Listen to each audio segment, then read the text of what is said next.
نحمده ونصلي ونسلم على رسوله الكريم أما بعد فأعوذ بالله من الشيطان الرجيم بسم الله الرحمن الرحيم له دعوة الحق سبحان ربك رب العزة عما يصفون وسلام على المرسلين والحمد لله رب العالمين۔ انتہائی قابل احترام بزرگوں اور بھائیوں، آج اس وقت ہم طائف شہر میں موجود ہیں۔ کل سے ہمارا سفر شروع ہوا تھا مکہ مکرمہ سے، اور یہاں رات طائف میں گزاری، اور اب ہمارا اگلا سفر شروع ہوگا غزوہ حنین، وادی حنین اور دیگر بعض مقامات کا۔ تو ساتھیوں کے مشورہ اور حکم پر ہم نے پروگرام بنایا کہ جو ہماری جماعت اشاعت التوحید و سنہ کا نصب العین ہے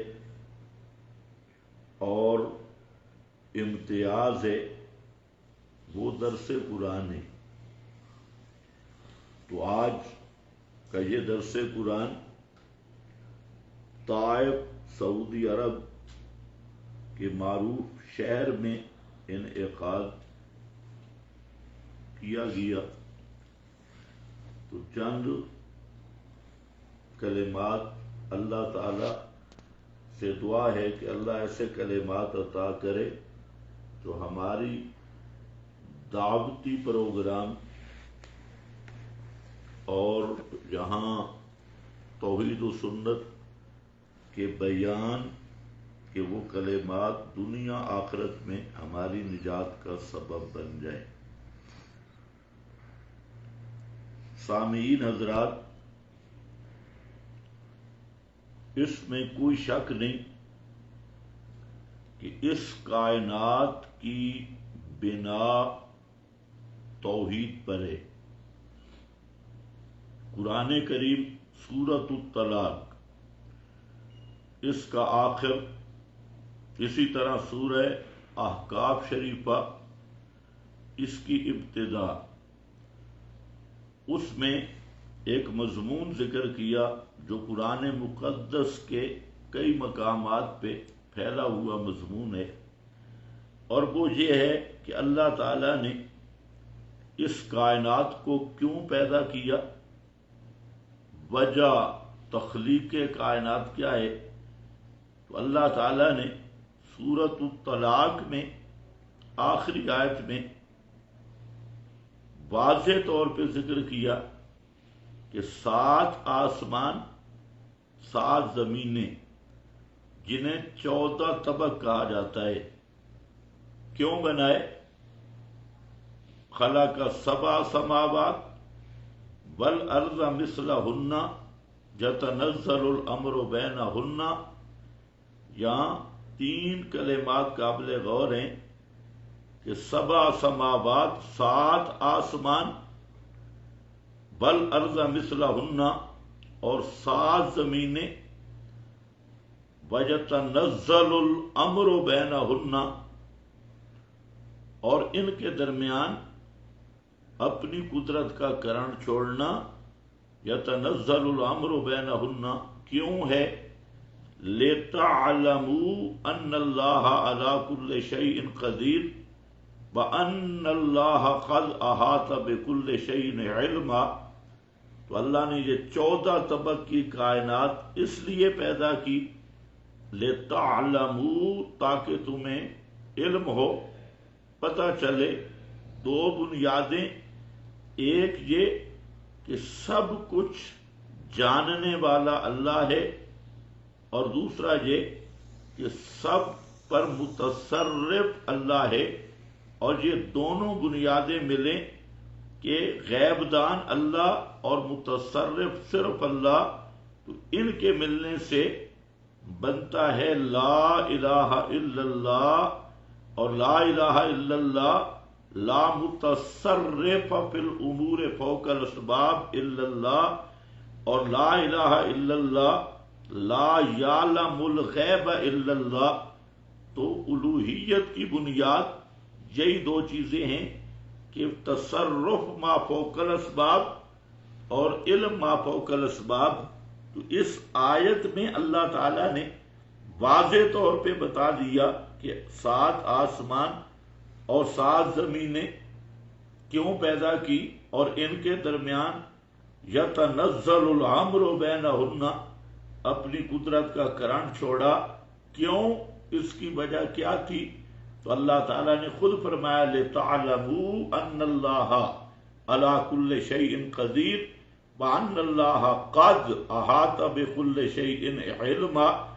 اسی مضمون کو قرآن مقدس نے سورہ احقاف ابتدائی آیات میں ذکر کیا، فرمایا ما خلقنا السماوات والارض وما بینہما الا بالحق، اور سورہ انبیاء میں بھی ذکر کیا، سورہ احقاف میں بھی، جس کا حاصل یہ ہے کہ فرمایا آسمان و زمین کو ہم نے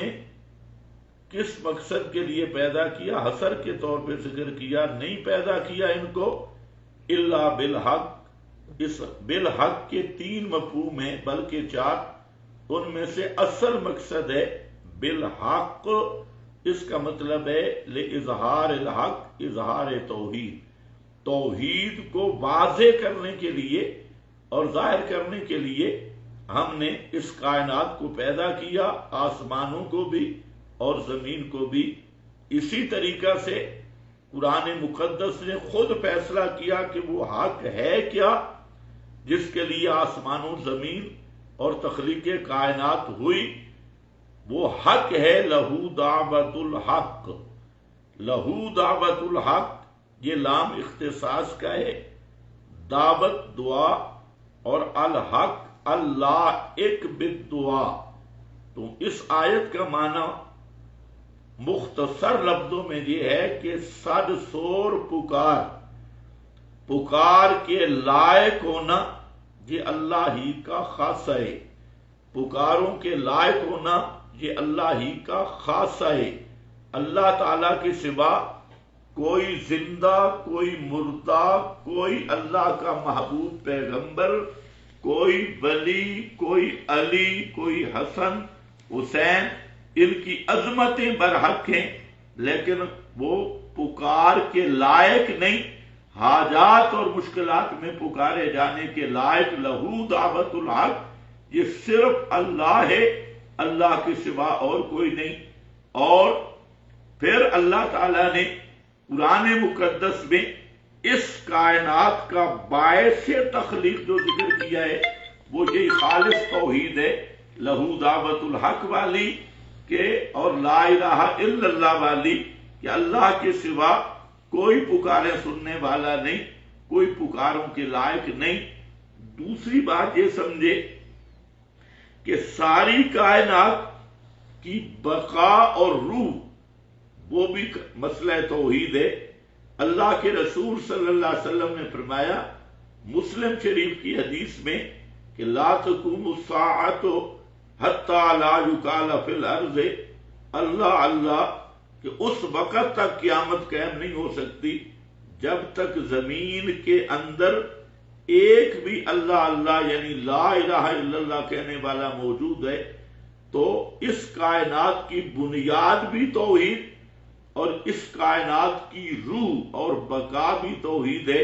جب لا الہ الا اللہ اس کائنات سے نکل جائے گا تو اللہ اس کائنات کو ختم کر دیں گے اور یہ کائنات مردہ ہو جائے گی۔ تو اس سے یہ مسئلہ سمجھ لینا چاہیے کہ یہ جو ہمارے اہل تشیع وغیرہ لوگ ہیں وہ کہتے ہیں کہ کائنات 5 تن پاک کے لیے بنی ہے، اور لولا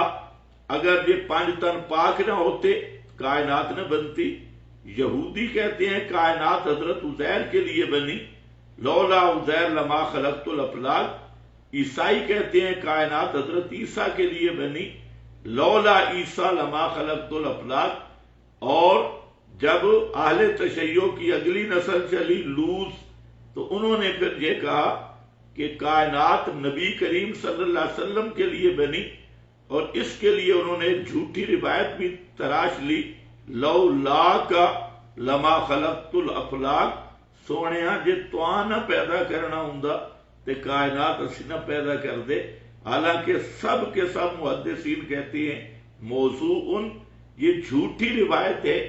اس کا کوئی تعلق رسول اللہ صلی اللہ علیہ وسلم سے یہ ثابت چیز نہیں ہے، اور جھوٹی روایتوں کو بیان کرنا اور ان پر عقیدے کی بنیاد رکھنا اور ان سے استدلال کرنا یہ جہنم کا راستہ ہے۔ خود رسول اللہ صلی اللہ علیہ وسلم نے فرمایا ہے من کذب علی متعمدا فلیتبوأ مقعدہ من النار، او کما قال صلی اللہ علیہ وسلم۔ تو دوستو یہ مسئلہ کہ کائنات حضرت عزیر کے لیے بنی یا عیسیٰ علیہ السلام کے لیے یا 5 تن پاک یا نبی پاک علیہ السلام کے لیے، تو یہ مسئلہ صریح قرآن پاک کے خلاف ہے اور قرآن کی تکذیب ہے۔ دوسری بات جو وہ سمجھیں کہ مسئلہ توحید وہ مسئلہ ہے جس پہ اللہ تعالیٰ کی ساری کتابیں اتری ہیں، تمام کتابیں۔ سورۃ الانبیاء میں اللہ تعالیٰ نے ذکر کیا اور پیغمبر کریم سے اعلان کروایا، فرمایا میرے پیغمبر اعلان کرو ھذا ذکر من معی بذکر من قبلی، کہ ھذا ذکر من معی، یہ قرآن یہ نصاب ایمان ہے، نصاب ہدایت ہے، من معی جو میرے ساتھ ہیں، وھذا ذکر من قبلی، اور یہ تورات انجیل زبور کتب سابقہ یہ نصیحت اور نصاب ہے میرے پہلے والوں کا۔ یہ قرآن اور پہلی کتابیں سب متفق ہیں کہ الہ صرف اللہ ہے، اللہ کے سوا کوئی الہ نہیں ہے۔ تو اسی طرح ایتونی بکتاب من قبل ھذا او اثارۃ من علم، سورہ احقاف میں ذکر کیا چیلنج کے طور پہ، اور فرمایا کہ ساری کائنات کے مشرکو ایتونی بکتاب من قبل ھذا، کہ ساری کتابیں اللہ کی وہ یہ بیان کر رہی ہیں کہ اللہ کے سوا الہ کوئی نہیں، یعنی پکارے سننے والا کوئی نہیں، حاجت روا مشکل کشا کوئی نہیں، داتا کوئی نہیں، ساری کتابیں یہ کہہ رہی ہیں۔ اور تم جو کہتے ہو بعض انبیاء کی قبروں پہ جا کے بعض ان کی صورتیں بنا کے ہؤلاء شفاعنا عند اللہ، کہ یہ کام ہمارے اللہ سے کروا لیتی ہیں اور یہ ہماری پکاریں فریادیں سنتے ہیں، اس پہ فرمایا ایتونی بکتاب من قبل ھذا، اس پہ کوئی پہلی کتابوں میں سے حوالہ ہے وہ لاؤ، پہلی کتابوں کی دلیل لاؤ، یا اثارۃ من علم، اگر کتاب بھی آسمانی کتابوں کی دلیل نہیں ملتی تو کسی پیغمبر سے متواتر السند، متواتر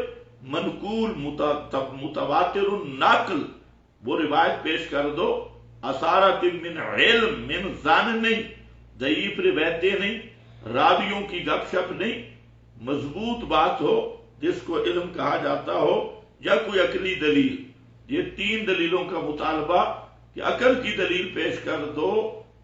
سابقہ کتب کی پیش کر دو، یا انبیاء سے نقل متواتر پیش کر دو، نہیں کر سکتے تو اب سنو، وَمَنْ أَضَلُّ مِمَّنْ يَدْعُو مِنْ دُونِ اللَّهِ مَا لَا يَسْتَجِيبُ لَهُ إِلَى يَوْمِ الْقِيَامَةِ۔ فرمایا جب آسمانی کتابوں کی دلیل بھی تمہارے پاس نہیں، عقلی دلیل بھی نہیں، انبیاء سے کوئی روایت بھی نہیں، اور پھر بھی ڈٹے ہو غیر اللہ کی پکار پر، وَمَنْ أَضَلُّ، پھر سن لو تم سے بڑا کافر کوئی نہیں جو ان کو پکارتی ہیں من لا یستجیب لہ الی یوم القیامہ، جو قیامت تک ان کی استجابت نہیں کر سکتے، وَهُمْ عَنْ دُعَائِهِمْ غَافِلُونَ، وہ استجابت کیا کریں گے، وہ ان کی پکار سے ہی بے خبر ہیں۔ دوسرا نقطہ میں یہ عرض کر رہا ہوں کہ ساری کتب آسمانی وہ ایک ہی نقطہ پہ اتری ہے، اور وہ نقطہ ہے لا الہ الا اللہ، کہ اللہ کے سوا الہ کوئی نہیں۔ اسی نقطہ پر تیسری بات تمام انبیاء کا یہ اجماعی نقطہ ہے، اتفاقی نقطہ ہے۔ آپ سورۃ النحل پڑھیں تب، سورۃ الانبیاء پڑھیں تب، اور اس انبیاء کی اجتماعی دعوت پر بہت ساری آیات موجود ہیں۔ مثلا سورہ نحل میں کیا آیا، فرمایا کہ ہم نے جتنے رسول بھیجے ان کی آمد کا مقصد کیا تھا، ایک ہی دعوت تھی، یعنی اعبدوا اللہ واجتنبوا الطاغوت۔ دعوت یہ تھی کہ لوگوں اللہ ہی کی عبادت کرو، اور واجتنبوا، اور بچ جاؤ طاغوت سے اور غیر اللہ کی عبادت سے بچ جاؤ، اور ہر قسم کے طاغوت سے بچ جاؤ۔ اور سورۃ الانبیاء میں اللہ نے ذکر کیا کہ ما ارسلنا من قبلک من رسول الا نوحی الیہ انہ لا الہ الا انا فاعبدون۔ فرمایا میرے پیغمبر تجھ سے پہلے جتنے انبیاء آئے، سارے انبیاء کو ایک ہی نقطے پہ بھیجا، لا الہ الا انا، میرے سوا کوئی الہ نہیں، اس لیے پکارو صرف مجھے، اور حاجت روا داتا مجھے سمجھو، اور سور و پکار میری کرو۔ یہ سورۃ الانبیاء۔ تو میں نے عرض یہ کیا کہ کائنات کی بنیاد لا الہ الا اللہ، کائنات کی روح وہ اللہ کی توحید خالص لا الہ الا اللہ، اور نمبر 3 تمام آسمانی کتابوں کا محور اور تمام آسمانی کتابوں کا مرکزی نقطہ وہ لا الہ الا اللہ، اللہ کی توحید، اور نمبر 4 تمام انبیاء کرام کی اجماعی دعوت اور اتفاقی دعوت وہ ہے لا الہ الا اللہ۔ اور اسی دعوت کی خاطر امام کائنات صلی اللہ علیہ وسلم اسی طائف کے شہر میں تشریف لائے جس میں آپ حضرات تشریف فرما ہیں، اور اسی دعوت لا الہ الا اللہ، اسی دعوت کے لیے آپ صلی اللہ علیہ وسلم نے یہاں کے سرداروں کو دعوت دی، بڑے بڑے لوگوں کو دعوت دی، جن لوگوں نے اخلاق کی ساری حدیں وہ ختم کر کے امام کائنات صلی اللہ علیہ وسلم پر ظلم کیا، اور اوباش نوجوان لڑکوں کو پتھر دے کر آپ پر مسلط کیا۔ تو آپ صلی اللہ علیہ وسلم نے پورے صبر و استقامت کے ساتھ دعوت کی راہ میں چلے، اور ان کے تکالیف اور ان کے جو انہوں نے آپ کو ستایا، آپ نے اللہ تعالی کی رضا اور توحید کی راہ میں اس کو خندہ پیشانی سے سینے سے لگایا، اور پھر عملاً اللہ ہی کو پکارا۔ تو انشاءاللہ وہ جگہ بھی ہم آپ کو دکھاتے ہیں جہاں ان طائف والوں نے نبی کریم علیہ السلام پر سنگ باری کی اور آپ کے ساتھ بد اخلاقی کی، آپ کو ستایا۔ تو یہاں ایک بات ذہن میں رکھ لو، شاید کہ پھر یہ موقع نہ ہو کہ جہاں ہمارے خطیب حضرات، اکثر ہر طبقہ کے خطیب وہ یہ بیان کرتے ہیں کہ نبی کریم صلی اللہ علیہ وسلم نے جہاں پر دعا کی تھی اللہم اہد قومی فانہم لا یعلمون، یاد رکھو یہ دعا طائف کی نہیں ہے، اور نبی کریم علیہ السلام نے یہ دعا آپ سے ثابت نہیں، آپ سے جو دعا ثابت ہے وہ اور ہے، اللہم اہد قومی فانہم لا یعلمون۔ یہ مسلم شریف میں موجود ہے، اور یہ نبی من الانبیاء، پہلے انبیاء میں سے کسی نبی کا واقعہ مذکور ہوا ہے کہ قوم نے اسے زخمی کیا اور وہ کہہ رہا تھا اللہم اہد قومی۔ تو یہ اس کا تعلق طائف کے ساتھ نہیں، اس لیے خطیب حضرات بھی ناراض نہ ہوں اور اپنی